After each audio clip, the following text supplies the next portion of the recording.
Walk with me. As an hart panteth after the water brooks, so panteth my soul after thee, O God. My tears have been my meat day and night, while they continually say to me, where is thy God? When I remember these things, I pour out my soul in me. For I have gone with the multitude, and I went with them to the house of God. And with the voice of joy and praise with the multitude that kept holy day. Why art thou cast down, O my soul? Why art thou disquieted in me? Hope thou in God, for I shall yet praise him for the help of his countenance. O my God, my soul is cast down within me, therefore I will remember thee from the land of Jordan, of the Hermonites, from the hill Mitzar. Deep calleth unto the deep at the noise of thy waterspouts, and thy waves and thy billows are gone over me. Yet the I Am will command his loving kindness in the daytime, and in the night his song shall be with me, and my prayer unto the God of my life. I will say unto God, my rock, why hast thou forgotten me? Why I go mourning because of the oppression of the enemy? As with the sword in my bones, my enemies reproach me, while they say daily unto me, where is thy God? Why art thou cast down, O my soul, and why art thou disquieted within me? Hope thou in God, for I shall yet praise him, who is health to my countenance and my God. Psalms chapter 42.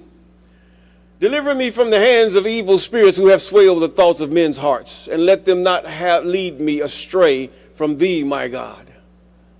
Establish thou me in my seed forever, that we go not astray henceforth and forevermore. Jubilees chapter 12 and verse 20. Yes, good morning, good afternoon, good evening, those of you on this platform and those shared platforms. We thank God, yes, even the Most High, the Yah, the Hey Yah, Senini Na Nini Tata Nzambi. We thank God for you. Yes. Yes, yes, yes. And we also thank God for those of you that have been with us since the beginning, and those of you that have been with us after that and then and there's about. And we thank God for those of you that have just subscribed, and we thank God for those of you that are about to subscribe, calling those things as though they are. Now, we give God the glory and the praise for you. Yes. Yes, the world is going through a great transition. The world is going through a great transition. We're at the feet, as described in the book of Daniel. Some of you, you know what I'm talking, most of you know what I'm talking about. The feet that would not mingle themselves with one another. And when at once they were a part of a great empire. You had the last one was the split of the Roman Empire to the Greeks and the Romans. It split. I mean, symbolically, politically, and religiously split. You have these Orthodox churches of the different orders. And now we're at the one where everybody is going, it's a free fall. Everybody's not under just one authority. Wars everywhere, and those who were in power have lost their power and struggling trying to keep it. Even with Rome, who was vastly strong and powerful because of its greed and its immorality, fell. And the people began to scatter, and they scattered unto Europe and then, scattered other places. And then you start seeing their architecture and their different systems appear out of those other places, which we call Britain, EU, all kind of places over there. Now in the United States. These things are in you, whether you believe them or not. You wonder why your political system is as it is. It's Roman political system, period. Because that's what you've been taught. Many of you can't think. Once your mind is geared toward a certain way, some manage to escape it, and some manage, it's just not such a good story. The morality and all the things that you pride yourself in with that political system diminishing, almost vaporized, gone. No longer in 50 years, 100 years to come, the Most High, will it be that long? Gone in history books and vaguely remembered. But now, we're here. Even the Bible says Esau is the end. Jacob is the beginning. A new government is on its way. Not a new, but the government that was supposed to be in place is on its way.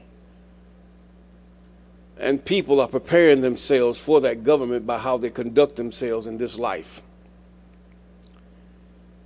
Yes, to the best of your ability. And we're in Jasher. I'm digressing now. We're in Jasher Chapter 39 and verse 30. We're going to call this Jasher Chapter 40. Now, it reads, Judah was given some supernatural abilities, apparently. Just like you read throughout the old 66 books. And this the same, whether you can believe it or not, it's so. Your belief and unbelief doesn't make things true or false. Your proof. What proof do you have that he didn't? What proof do I have that he did? Only proof I had is that it says this. Now, but you have no proof that what he says here is a lie. That's the same thing with all writings. You have to prove them wrong. Now, in 30 of Jasher, the 39th chapter, verse 30, Judah shouted upon the wall, and all the men that were upon the wall were terrified, and some of them fell from the wall into the city and died, those who were yet upon the wall. And when they saw Judah's strength, they were greatly afraid and fled for their lives into the city for safety. Just as Samson, Judah was given favor from the Most High. See, Judah he screeched. Whatever kind of screech that was, I do not know. I mean, you can go to X-Men and try to get some type of reference, but we don't know. It was something that was ear-piercing or strange to those whom were of their adversaries. And 31, and some were emboldened to fight with Judah upon the wall, and they came nigh to slay him, when they saw there was no sword in Judah's hand, and they thought the casting him from the wall to his brothers, and 20 men of the city came up to assist him, and they surrounded Judah, and they all shouted over him and approached him with drawn swords, and they terrified Judah. And Judah cried out to his brothers from the wall. And Jacob and his sons drew the bow from under the wall and smote 3 of the men that were upon the top of the wall. Now, this is an angel of presence. This is one of the 24 elders that so-and-so saw, that are ever before the surrounded of the throne of the Most High. They just appear as old men or older men. Now, and they smote the men that were upon the wall, and Judah continued to cry, and he exclaimed, "Oh, I am, help us. Oh, I am, deliver us." And he cried out with a loud voice upon the wall, and the cry was heard at a great distance. And after this cry, he again repeated to shout. All the men who surrounded Judah on the top of the wall were terrified. And they each threw his sword from his hand at the sound of Judah's shouting and his tremor, and fled. I mean, Judah shouted. I would shout too. I mean, here your life is in jeopardy. I mean, you can fight and you can be very courageous. But when pressure's brought to bear, how are you going to stand? What are you going to use to try to get things off of you? It's like a cat in a corner or a dog cornered and can't get out. He's going to snarl and growl and scratch and bite or whatever he has to do to get out of that corner. And Judah took the swords which had fallen from their hands, and Judah fought with them and slew 20 of their men upon the wall. That's right. And about 80 men and women still ascended the wall from the city, and they all surrounded Judah and the sword and pressed the fear of Judah in their hearts, and they were unable to approach him. And Jacob and all who were with him drew the bow from under the wall, and they slew 10 men upon the wall, and they fell below the wall before Jacob and his sons. And the people upon the wall, seeing that the 20 of their men has fallen, they still ran toward Judah with drawn swords, but they could not approach him, for they were greatly terrified at Judah's strength. And one of their mighty men, whose name was Arud, approached to strike Judah upon the head with his sword. When Judah hastily put his shield to his head, the sword hit the shield, and it was split in two. And this mighty man, after he had struck Judah, ran for his life at the fear of Judah. And his feet slipped upon the wall, and he fell amongst the sons of Jacob, who were below the wall. And the sons of Jacob smote him and slew him. Now, these were young men. These were young men, because you had to realize Jacob was of age. He was, I think, 80 years old or somewhere in there when he married Leah and Rachel. It was kind of old, and now, they wasn't no more than probably 30, in their 20s and 30s, yes. And Judah's head pained him from below of the powerful man, and Judah had nearly died from it. And Judah cried out upon the wall, owing to the pain produced by the blow. In other words, they wasn't invincible, but God gave them help, just as he would give you help in time of need and trouble. He produced by the blow. When Dan heard him, his anger burned within him, and he also rose up and went at the distance and ran and sprang from the earth and mounted the wall with his wrath-excited strength. In other words, adrenaline flowing, and he's ready to just tear something up. And when Dan came upon the wall near unto Judah, all the men of the wall fled who stood against Judah, and they went up to the second wall, and they threw arrows and stones upon Dan and Judah from the second wall. Now, you will have to go to the land of Shechem. You will find these castles and how they were built. Matter of fact, if I get a chance, I'll put it up in my background. Now, and they went up to the second wall and threw arrows and stones upon Dan and Judah from the second wall, and endeavored to drive them from the wall. And the arrows and stones struck Dan and Judah, and they nearly had been killed upon the wall. And wherever Dan and Judah fled from the wall, they were attacked with arrows and stones from the second wall. And Jacob and his sons were still at the entrance of the city, below the first wall, and they were not able to draw their bow against the inhabitants. Now, these people had a lot of time to build these buildings. Structures, stone upon stone, mortar. Usually they used lime for mortar in those days. This is where you get the lime pits from. There was a process. You can look that up. You can Google it, lime pits. There was a process. It was just like the mortar we use today, but that was basically how they build their buildings. And Dan and Judah Dan and Judah, when they could no longer bear the stones and arrows that fell upon them from the second wall, and both sprang up upon the second wall near the people of the city. And when the people of the city who were upon the second wall saw Dan and Judah had come up to them upon the second wall, they all cried out and descended below between the walls. In other words, this is a small corridor they had. And Jacob and his sons heard the noise of the shouting from the people of the city, and they were still at the entrance of the city, and they were anxious about Dan and Judah, who were not seen by them. And they being upon the wall, upon the second wall, and Naphtali went up with his wrath-excited might and sprang upon the first wall to see what caused the noise of the shouting, which they had heard in the city. And Issachar and Zebulun drew nigh to break the doors of the city, and they opened the gates of the city and came into the city. And Naphtali leaped from the wall to the second and came to assist his brothers. And the inhabitants of Gash, who were upon the wall, seeing that Naphtali was the third who had come up to assist his brothers, they all fled and descended into the city. And Jacob and all his sons and all their young men came into the city to them. And Judah and Dan and Naphtali descended from the wall into the city and pursued the inhabitants of the city. And Simeon and Levi, these are the sons of Leah, yes, were from without the city and knew not that the gate was open. You know where the gate's open, man.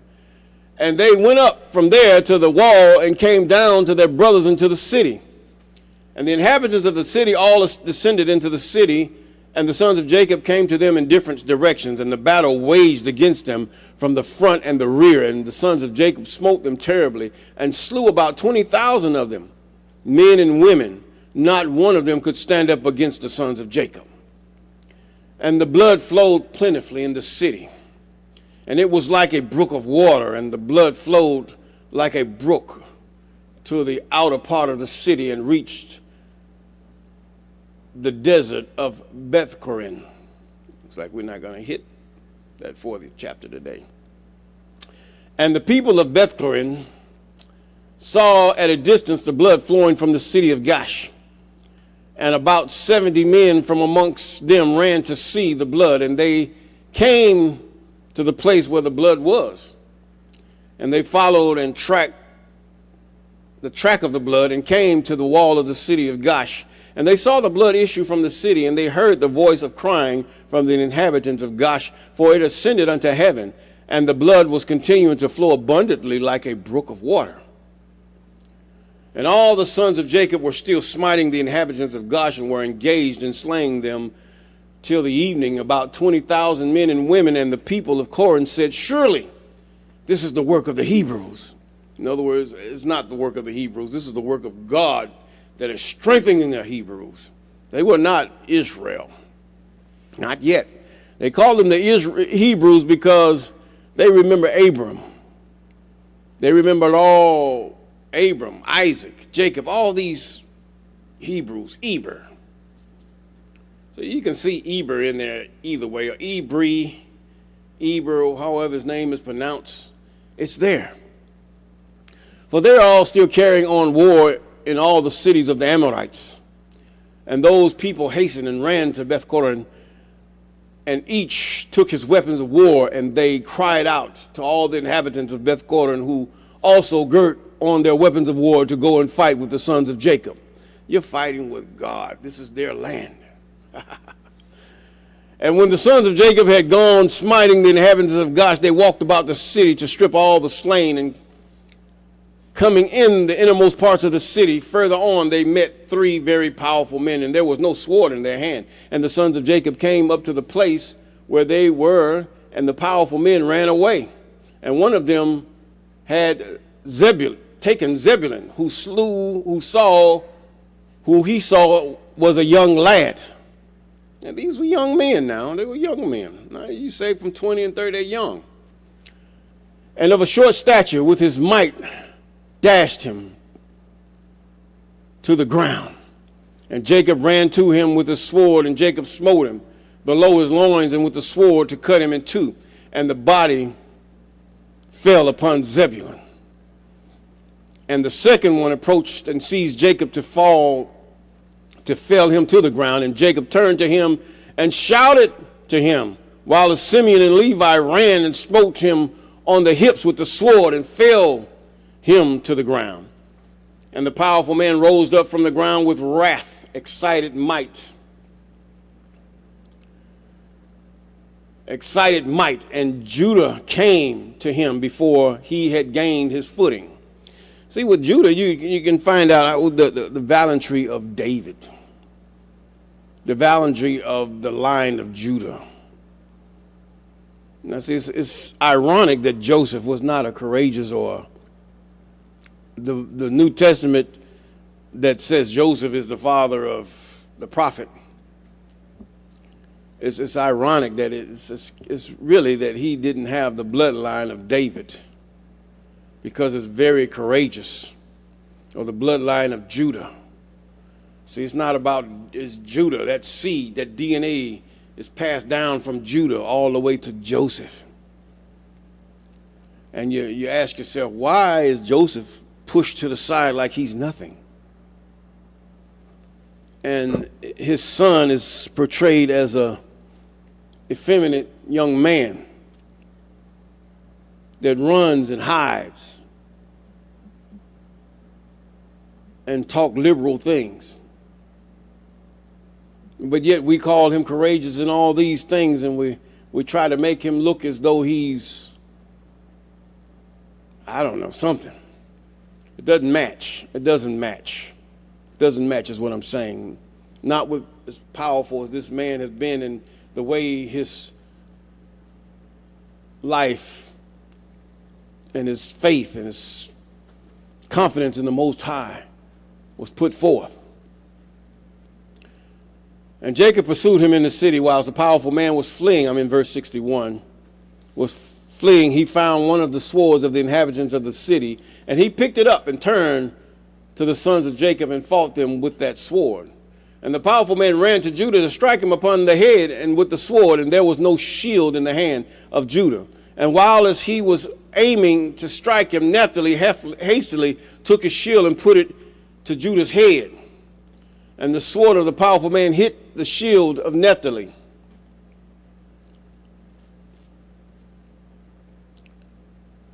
And Naphtali and Judah escaped the sword.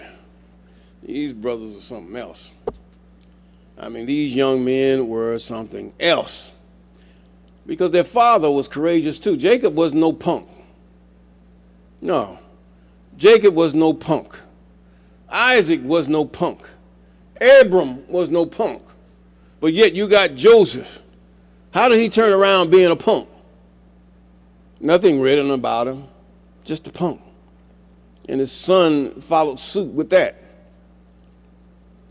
according to their narrative. Now, you have to look at the things right. I mean, according to the doings of the Most High. Would not the son follow the father, unless they're not his son? Might be son of another man. They should have had a DNA test or something. I don't know. But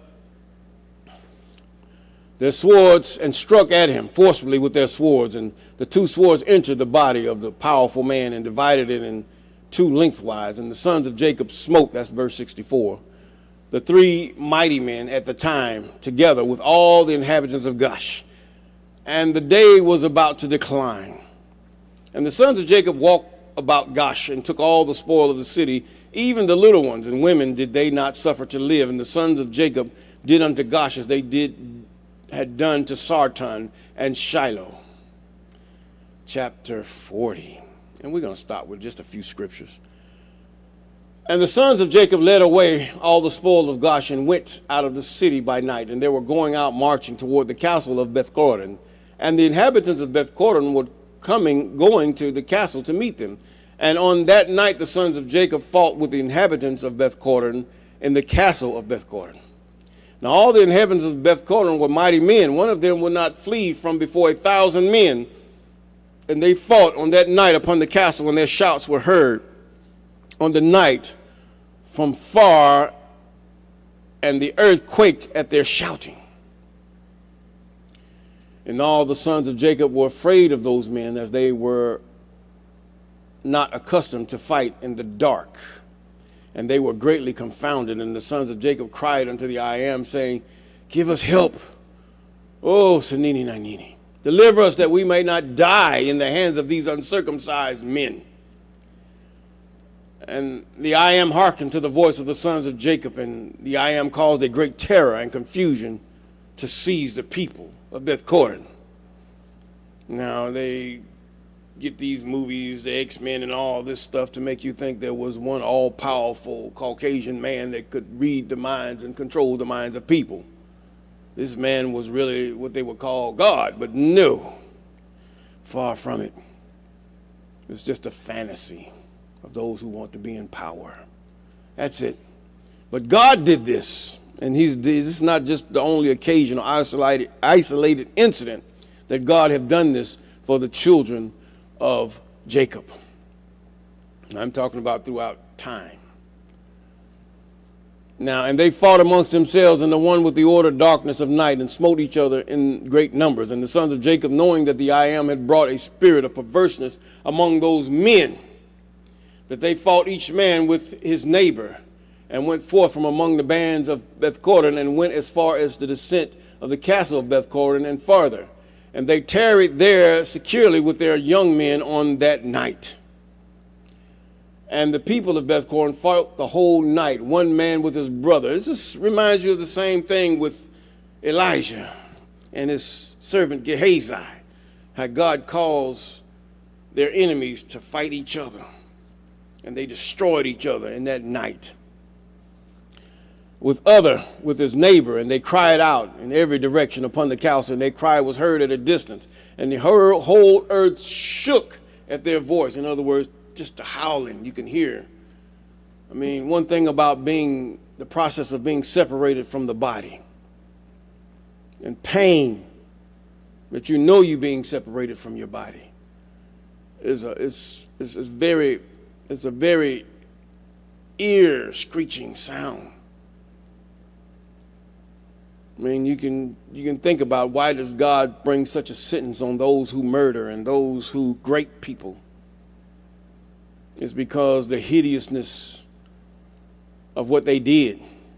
I'm not talking about somebody just touch somebody. That's nothing. Just touch them. You go to jail. Don't even know why they touched them or whether it's a mistake or what. Just touch them. I'm not talking about that. I'm talking about somebody that's actually erotically penetrated someone. Death. There's no death in this life nor the next. God will not listen to the lies of mankind who bring about. God deals with the actual act. He deals with the act of it.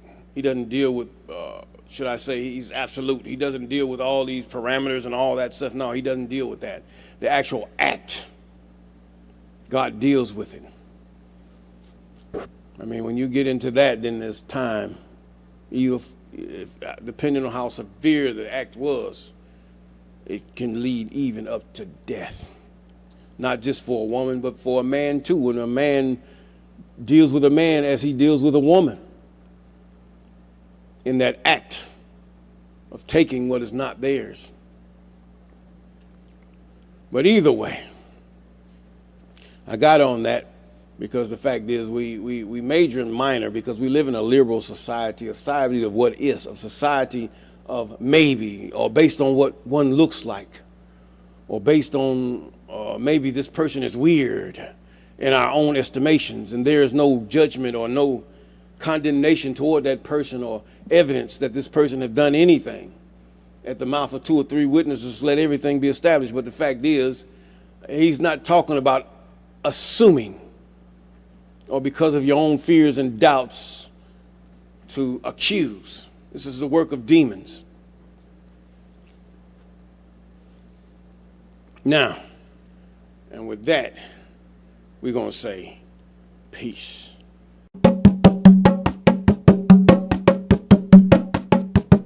Walk with me.